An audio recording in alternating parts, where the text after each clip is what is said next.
Então, não vou aprofundar em, inspirado nos amigos portugueses, não vou aprofundar em origem mitológica e pagã de Gaia, não vou aprofundar nisso, dá vontade, mas não vou. É aqui no meio que passa? Aqui. Ah, é nesse aqui, grandão. Origem mitológica e pagã de Gaia, implicações teológicas e filosóficas de Gaia, Gaia como fundamento do ambientalismo, não vou me aprofundar. Não vou também me aprofundar e discutir o que é a agricultura sintrópica no sentido da produtividade, e também não vou ficar reclamando dos meus amigos que abraçam árvore, não vou fazer isso. Vou mais ou menos por aqui. O que é essa tal dessa Gaia, hipótese de Gaia, o aspecto científico dessa teoria? O que é agricultura sintrópica e o que deu na minha telha, na minha cabeça, para querer juntar essas duas coisas? Porque coloco as duas no mesmo saco. E, com certeza, o mais importante é por que eu acho que isso tem a ver com a TDI, como que isso influencia, o que se importa. Eu acho que o primeiro motivo é isso aqui. Não sei se vocês estão ligados nisso, mas essa ideia de Gaia, eu vou tentar explicar um pouco mais para vocês aqui, para recordar ou para ensinar um pouco rapidamente, ela está voltando no meio acadêmico, universitário, com toda a força, principalmente, um pouco menos nas ciências ambientais, ecológicas, mas muito mais no que está aparecendo agora, que é um pouco de moda, mas é uma coisa interessante, se é bem feita, que a gente está chamando hoje de humanidades ambientais, que são as ciências sociais voltadas para pensar a questão ambiental. Humanidades ambientais. O segundo autor aí é bem conhecido, eu até uso ele nos cursos, tal, mas não concordo com 90% do que ele fala, que é o Bruno Latour, recentemente falecido. Ele é muito conhecido no meio acadêmico hoje brasileiro. A gente tem que tomar um pouco cuidado, porque tem que avaliar o que eles estão propondo aqui. Eu esqueci de marcar ali, mas aí no primeiro parágrafo, logo de cara, está dito o seguinte, explicando aí o que é a teoria de Gaia. Eu vou voltar para isso. De acordo com Margulis, Lovelock e Margulis, a hipótese de Gaia é o seguinte, que organismos vivos são parte de um esquema planetário que se autorregula, ou seja, eles regulam a própria existência de vida deles. Aí, continuando aqui no parágrafo, vai dizer o seguinte, que isso permitiu a manutenção da vida ao longo dos últimos 3,5 bilhões de anos, e que Gaia, esse fenômeno, essa coisa, Gaia, tem operado, olha que interessante, já de cara aqui a gente abre a porta para a TDI, tem operado sem planejamento e sem anteevidência. Já é o pontapé inicial para a gente. Essas duas figuras aqui, já dois falecidos, esse é o James Lovelock, um britânico, que era um químico, que ficou muito famoso, ele era um cara que fazia muitas engenhocas, inventou, parece que, inclusive, um aparato de avaliar, medir os famosos CF6 na atmosfera, e essa aqui depois veio a se tornar a coautora com ele da hipótese de Gaia. Tá? Essa é a Lynn Margulis, uma bióloga norte-americana. Não sei se vocês lembram, acho que a palestra sobre Eva mitocondrial tocou nisso. Não sei se já estudaram isso em biologia. Tem uma história que fala da história como que surgiu, como é que eu dou conta da explicação de ter DNA dentro da mitocôndria, que é uma organela de uma célula, ou seja, tem DNA no núcleo das células eucarióticas e DNA dentro da mitocôndria. De onde surgiu isso? Tchan, tchan, tchan, tchan. Endossimbiose. Quem jogou Pac-Man? Tipo isso aí. Papu, papu, uma célula do passado com muita fome, comeu outra, aí não digeriu, não tomou o remédio certo, estava passando mal lá, e aí simplesmente a mitocôndria passou a ser parte de uma organela. É tipo assim, eu comi um alface e agora a alface faz parte do meu corpo. É tipo isso. A teoria dessa mulher chama teoria do Pac-Man. Ela disse isso, que através da endossimbiose surgiu a mitocôndria, surgiu o DNA, e aí isso explicou muitas coisas das supostas células primitivas, cianobactérias, que é daí que esse cara vai pegar e vai propor com ela a hipótese de Gaia. Aí, dando um pulo, assim, um salto, o que tem a ver agora mostrar esse cara aqui? Esse cara aqui é o pai da agricultura sintrópica. É um suíço que foi radicado no Brasil, e ele fez um trabalho realmente incrível. Eu aprecio, porque ele realmente conseguiu reflorestar, recuperar muitos e muitos e muitos hectares de área totalmente degradada. Começou ali no sul da Bahia, fazendo a implantação do que a gente chama de sistemas agroflorestais, que é tentar recuperar a terra, fazendo terra produtiva, alimento, fibra, madeira, etc., e fazendo consórcios, né, de diferentes espécies, usando, sei lá, vou plantar alface na primeira fase, aí depois o troço cresce, eu vou botar mandioca, milho, não sei o quê, até que o negócio vire uma floresta, que eu vou poder combinar algumas coisas. Então, é um processo que imita a natureza, imita o processo de sucessão natural. Não dá para ter árvore, gente, com alface ao mesmo tempo, não dá, porque sombreia a alface morre. Mas ele inventou um sistema agroflorestal que ele denominou agricultura sintrópica. Por que eu estou trazendo aqui? Porque a gente vai ver que ele está bebendo na fonte gaiesca. Então, vamos lá, só um breve contexto histórico. O Lovelock, por volta da década de 1960, final da década de 60, ele já trabalhava com a NASA, ele tinha uma relação com a NASA, ele fazia lá, acho que consultoria, se eu não me engano. Um químico que fazia engenhocas, era um cara muito inteligente, esperto, foi chamado, convidado para fazer parte de uma equipe que estava tentando procurar vida em outros planetas, começando por Marte. Ele foi convidado pela NASA. E aí, eles observando a atmosfera da NASA, a atmosfera de Marte e da Terra, que, inclusive, a gente já viu aqui em outras palestras, eles começaram a perceber que eram muito diferentes, certo? Aqui, por exemplo, em Marte, a predominância é de dióxido de carbono na atmosfera, 96%. Olha lá, os gases traços incluem lá o oxigênio, que eu marquei de amarelinho. Já na Terra, a situação era bem diferente. A Terra predomina nitrogênio, quase 79%, 78% de nitrogênio, 29,9%, quase 21% de oxigênio, e o gás carbônico é só lá, por exemplo, com o resto lá dos gases traços, apenas uma pequena fração, 0,03% da atmosfera é gás carbônico. E aí o cara teve um insight, né? Aparentemente uma coisa interessante. Como é que a gente vai fazer para buscar vida em Marte? Está difícil, está complicado o negócio. Vou jogar uma sonda, o que eu faço? Ele falou assim, bem, observando um planeta que tem vida, como o planeta Terra, se a gente observar a atmosfera, a gente pode talvez deduzir que se a gente sair por aí procurando planetas que têm uma atmosfera similares, a gente vai falar, de repente ali tem ou teve vida, porque eles partiram do princípio, que até o professor Kelson Malta mostrou, das várias hipóteses lá, por exemplo, da origem do oxigênio disponível, né, para as plantas.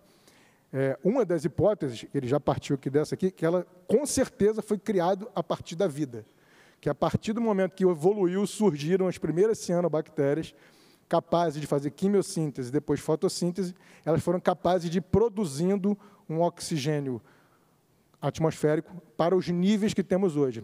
Então, a partir dessa constatação, trabalhando aí para a NASA, ele chegou a essa conclusão aí, que é bastante polêmica até hoje. Então, a atmosfera terrestre seria o resultado da ação dos primeiros micro-organismos da Terra primitiva. Foram esses dois autores que propuseram isso aqui. Vamos um pouco além. Se você for entrar na internet, fazer aquelas buscas de Google e coisas assim, você vai ver que tem milhares de explicações, gráficos, estudos que vão sempre cair nisso aí. Aquela suposta atmosfera primitiva de hélio, hidrogênio, amônia, metano, né? Lembra da palestra de Miller e Urey? Então, no final, deságua tudo para essa ideia aqui. Só que, nesse caso aqui dessa explicação, eles batem o pé dizendo que a origem do oxigênio é biológica.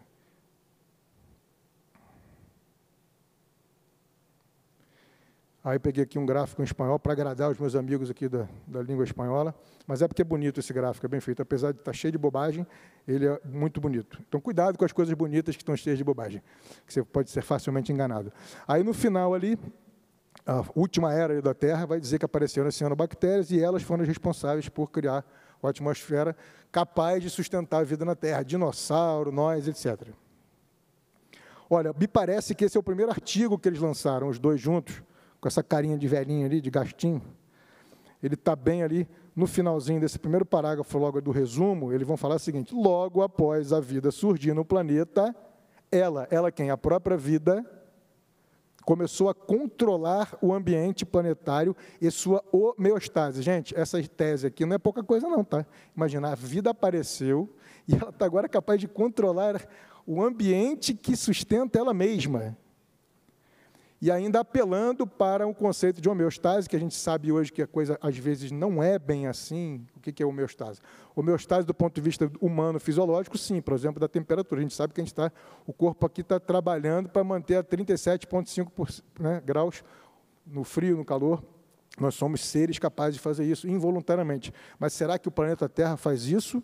E é por causa dos organismos da Terra, da biota? Então, vamos entrar aqui na fase TDI Kids. Segundo a hipótese de Gaia, enquanto isso, em alguma poça pré-cambriana, estavam lá duas bactérias maravilhosas, perdidas. Amiga, esqueça a complexidade redutível do seu flagelo, vamos regular a composição e temperatura da atmosfera. Aí a invejosa, estou fora, vou pentear meus cílios postiços. É tipo isso, né, que ele está propondo. Vocês estão começando a sentir um cheirinho? Tem intenção, como que a vida vai criar um ambiente para ela mesma. Então, vamos lá. A hipótese de Gaia. A biosfera é um sistema autorregulado, que controla as condições de vida, por meio da manutenção da temperatura do planeta. Aí já foi para a temperatura, não é só mais a composição de gases. Temperatura do planeta e composição de gases. Agora aqui, versão fada madrinha, né? Conto de fadas para adultos. Resumindo tudo que a gente está vendo nesse congresso. O nada cria a matéria inanimada cria a vida que não é boba nem nada, cria as condições para a sua própria sobrevivência. Fantástico. É tipo isso aqui. Qual a mão que desenha a mão? Gente, é evidente que qualquer pessoa que estudou o mínimo, que pensou o mínimo, o próprio professor Kelson Mota mostrou aqui, quimicamente, a questão dos ciclos biogeoquímicos, a origem desses elementos químicos que são fundamentais para a vida na Terra, que sustentam a vida na Terra, o ciclo do nitrogênio, do oxigênio, da água. Teremos uma palestra fantástica sobre a água em seguida aqui. Evidente que tem feedbacks. Uma coisa aumenta, que leva a outra a aumentar. Uma coisa aumenta, que leva a outra a diminuir. Tipo a fisiologia humana, mas não é um sistema tão fechado e perfeito assim. Mas tem de fato alguma coisa que afeta ali, afeta aqui. Por exemplo, mais CO2 na atmosfera, o que vocês acham que causa? Mais crescimento de planta. Exatamente a primeira coisa que acontece, a primeira resposta do sistema é mais CO2, fertilização por CO2. E está acontecendo isso, tem um pouco mais de CO2 na atmosfera, tem mais planta crescendo. Então, existe essa interação, sim, entre sistemas bióticos vivos e sistemas abióticos. Mas daí a dizer, como a gente tinha falado antes, que a biota da Terra criou as condições do seu ambiente e regula a si mesma, mantendo um estado confortável para os organismos, eu acho que já está um pouquinho demais, né? Vamos combinar. Por isso que surgiu essa ideia fantástica. Super-homem, né? Super-organismo. A Terra passou a ser entendida como sendo, por muitas pessoas, como um super-organismo. A primeira coisa que eu me lembro, quando eu era adolescente, que eu ouvi sobre essa teoria, eu falei, mas peraí, como assim? Eu nunca vi vendo a Terra voando assim para perto de nós, um outro planetinha, aí namorando, aí casando, tendo filhinho, né? Porque o organismo reproduz. A Terra não reproduz. Ela não pode ser um organismo. Então, é uma analogia para falar de alguma coisa. Só que muitos pegaram essa analogia e levaram muito a sério. E óbvio que tem implicações que, infelizmente, não dá para falar aqui. Pelo menos algumas delas. Então, o que Darwin pensaria sobre essa teoria? Eu acho que é assim, tipo, da evolução das espécies para a evolução da Terra como organismo, sei não, hein? O que a Greta Thunberg pensaria? Como ousa Darwin? Respeite a Mãe Terra. É tipo isso, né? Ela ficaria chateada com o Darwin, e o Darwin chateado com a teoria de Gaia, porque é uma teoria darwinista, mas que virou negócio de cabeça para baixo. De cabeça para baixo. Gaia permanece darwinista, mas de cabeça para baixo. Por quê? Bactérias primitivas modificam as condições ambientais para que elas mesmas sobrevivam e criem um ambiente favorável para que elas e outros seres vivos evoluam. Eu estou repetindo o que o professor repete, né?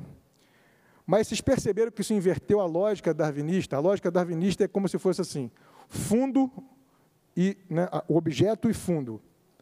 O ambiente é meio estático, se mantém, tem os ciclos, não sei o quê, bababá. E as espécies que estão ali, elas sim seriam sujeitas à seleção natural, elas seriam então sujeitas à suposta evolução, através de mutações e seleções, bababá, né, o amigo tempo faria com que tudo se transformasse. Só que aqui a brincadeira é o contrário. Não são mais as espécies que estão sujeitas ao ambiente. Elas criaram um ambiente para elas se darem bem. Após a hipótese inicial do James Lovelock, ele começou a dar umas escorregadas, né, e confessar. Confessar sem confessar, né, como dizem, o sincericídio. Ele ofereceu muitas explicações que, obviamente, por exemplo, Richard Dawkins foi um dos primeiros que caiu de pau em cima, falando, rapaz, isso é teleologia, você está fazendo uma coisa que tem finalidade. Lembra do artigo que eu mostrei da Science, como a coisa está voltando com força? Mas a primeira coisa que eles falam é o seguinte, isso é assim mesmo, a Terra funciona assim, o ser humano entrou e está atrapalhando tudo, está desregulando a autorregulação da Terra, porque aí não sei o quê, porque não sei o que lá, e tudo está acontecendo, lembre-se, importante, sem nada de planejamento, sem nada de evidência, sai dessa. Mas, na verdade, está cheio de explicações que são totalmente teleológicas e metafísicas. Olha só, nas escorregadas aqui, por exemplo, esse livro As Eras de Gaia, que veio depois, bem depois, né? Ele falou o seguinte, Gaia é todo o planeta comemorando uma cerimônia sagrada. Assume logo, né? Que está falando de metafísica, de religião, sei lá o quê. Nós somos o olho da Terra, nós, seres humanos, evoluímos aquela história, né, do Carl Sagan. Um detalhe biográfico importante, aquela senhora, Lynn Margulis, foi casada com Carl Sagan. Então, essa ideia, né, fica lá em família. Você é um pó de estrela que evoluiu e agora está pensando sobre o pó de estrela. Então, nós somos o olho da Terra, o sistema de Gaia que evoluiu, criou inteligência para observar a si mesmo. Tudo isso do senhor Lovelock, que queria que a ciência dele, que a pesquisa dele, que a Gaia fosse uma hipótese científica. Quem já estudou um pouco de teoria de sistemas, seja por que ramo que for, cibernética, desde a computação até a ecologia, sabe um pouco isso. Vamos pensar aqui do ponto de vista da ecologia dos seres vivos. Vamos organizar aqui, fazer uma proposta de organização que a gente acaba aprendendo, mas não percebe que é assim que a gente aprende. De átomos à biosfera. Percebe o seguinte, de átomos que juntos formam moléculas, que formam células, que formam tecidos, que formam organismos, populações, comunidades, ecossistemas, biomas e biosfera. É mais ou menos assim que a gente aprende, certo? Agora, pensa o seguinte, de átomo para molécula. Temos lá dois átomos de oxigênio e um átomo de hidrogênio. Eu sei lá como eles juntaram e virou água. Mas você consegue entender que, em forma de gás, eles são totalmente diferentes? Juntos viram outra coisa. Gente, pega lá, farinha, fermento e água. Dá uma misturadinha, deixa lá, não precisa nem fazer muita técnica, deixa dar uma misturadinha lá, dá um tempo, bota no forno, vai virar um pão, meio ruim, mas vai. O pão não pode ser reduzido às suas partes. Ou seja, a ideia aqui de teoria de sistemas é que o todo, o nível acima, é sempre mais complexo e tem características que não pertencem à soma das partes. Ele é maior do que a soma das partes. E a outra coisa interessante de a gente lembrar e perceber é o seguinte, que a teoria da evolução de Darwin, ela tentou dar conta apenas disso aqui, organismos que teoricamente evoluem e que podem gerar as populações. Então, a discussão entre os biólogos evolucionistas sempre foi por aqui. Não, a unidade de seleção é o gene, não, a unidade é o organismo, não, é a espécie, não, é a população. Mas nunca ficaram discutindo como é que essa brincadeira, se ela existisse, de uma espécie evoluir para outra, como é que isso vai gerar propriedades de ciclo biogeoquímico, ou de autorregulação da floresta amazônica, ou como? Não tem explicação. E para baixo também não. É a mesma coisa que dizer que eu estou falando como estou falando com vocês por causa dos meus genes. Isso é loucura, não faz sentido, né? São processos, coisas, a consciência humana. Como é que a consciência humana pode ser explicada? Não tem explicação a consciência humana. Não, é um soma de neurônio daqui para lá que vai dar consciência. Não dá. É um princípio emergente. Então, isso aqui.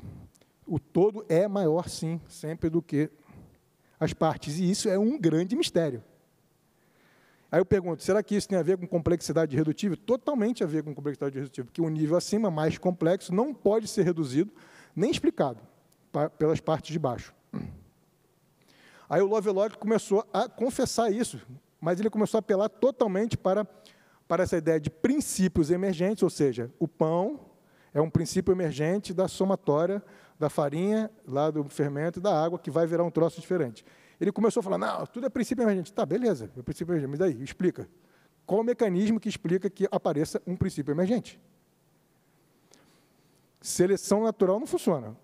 Não atua para o bem comum, certo? É para o bem da sua própria espécie. Então, como é que uma coisa que acontece teoricamente para uma espécie vai afetar o todo lá na frente? Relações entre as comunidades lá, né, que o próprio Daniel mostrou.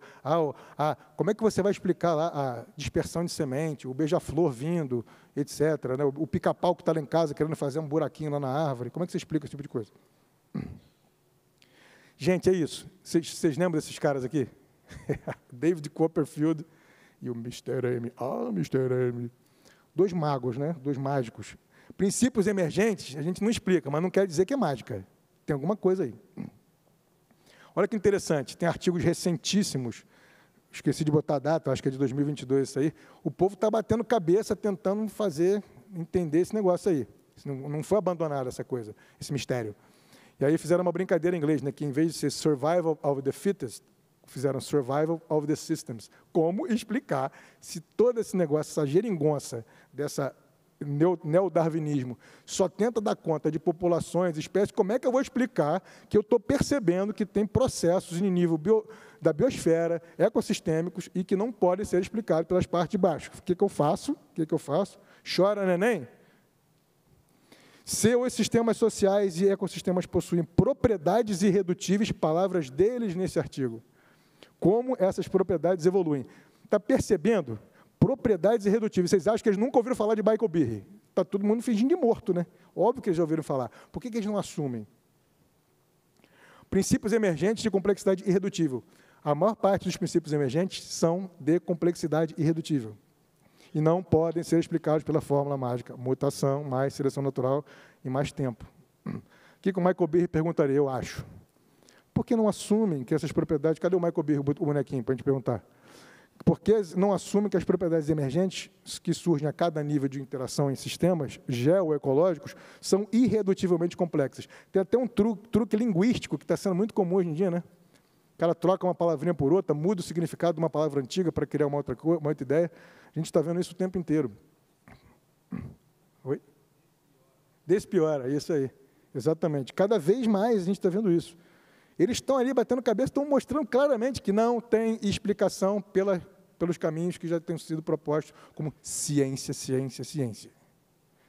Agora vamos dar um salto aqui. Vamos falar do Ernest Gutt, que é suíço, que veio para o Brasil e fez lá os sistemas agroflorestais. Por que me veio na cabeça ele como um exemplo? Porque o que ele faz funciona, mas a explicação que ele fornece para como o negócio funciona, ele podia ter ficado só plantando, era melhor não ter explicado. Então, é uma coisa que o cara vai realmente apelar aí para as noções de Gaia. O negócio é bonito, eu já até experimentei um pouco num sítio, dá certo, é fantástico. É baseado nessa lógica de sucessão ecológica, sucessão secundária. Só uma definição escrita aqui para vocês, mais ou menos. Então, é um sistema agroflorestal baseado no conceito de sintropia, que é o contrário de entropia, que é lá o ser humano metendo a mão para fazer com que a coisa seja otimizada, caracterizado pela organização, interação, equilíbrio e preservação de energia no ambiente. Modelo agrícola inspirado na dinâmica natural dos ecossistemas. Funciona, mas não dá para alimentar a humanidade com isso não, tá? Porque ninguém é cupim para comer madeira. Então, assim, é um processo que passa por etapas. Nas primeiras etapas, a gente consegue ter lá, por exemplo, rúcula. Depois não dá mais. Então, tem que botar para baixo aquele sistema de árvores, reutilizar os nutrientes que estão nas árvores, reincorporar, ajudar o ciclo de nitrogênio, de carbono, de fósforo, para aquilo ser reincorporado e depois plantar de novo. Como eu disse, funciona, mas suas premissas e explicações são amigas de Gaia e erroneamente teleológicas, porque são teleológicas. As nossas explicações aqui são teleológicas, não tem como. Mas são erradas, no caso deles aqui. Por quê? Olha que interessante, por exemplo, essa palestra você pode encontrar na internet. Ele fala lá, eles chamam a palestra de inteligência da floresta. Agora, olha a explicação que ele dá para encontrar essa tal aí auto-organização e etc. Em agroecossistemas, todas as plantas têm uma função, desempenhada pelo prazer interno que as plantas têm em fazer isso. Por causa do amor incondicional. Os teólogos estão discutindo, né, para lá e para cá, e o cara já decidiu que as plantas têm amor incondicional por elas mesmas e pelos animais. Me segura.